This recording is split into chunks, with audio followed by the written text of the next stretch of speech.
On va prendre 3 études de cas qui montrent des malfaçons et attirer l'attention, bien évidemment, sur le côté sinistre et aussi ce qu'il ne fallait pas faire.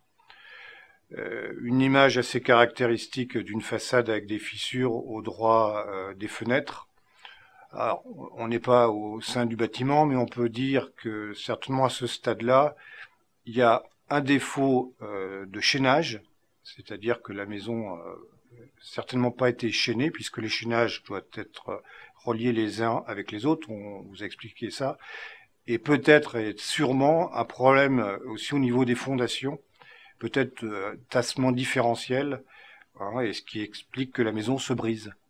Voilà, mais c'est un classique de fissure qu'on voit souvent, que tout le monde voit sur certaines façades de maisons. Ici, on est au stade des fondations d'une maison individuelle. On voit que elle est remplie d'eau. On a parlé de l'étude de sol. Certainement qu'une étude de sol aurait détecté une présence assez phénoménale et pas très lointaine d'eau.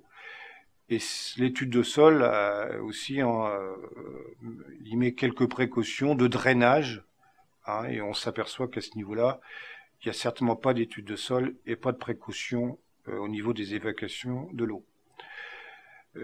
Ici il y a aussi un cas qui est assez spectaculaire, d'un effondrement de terrain. Bon, certainement que la maison est à côté, et cet effondrement a dû se produire après la construction de la maison. Mais on voit quelles conséquences cet affaissement peut avoir sur la maison qui est à côté.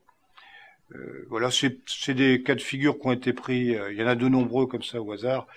Ils avaient simplement comme objectif de commenter, hein, et de voir qu'on ne construit pas toutes les maisons pareilles, comme ça, sur n'importe quel terrain.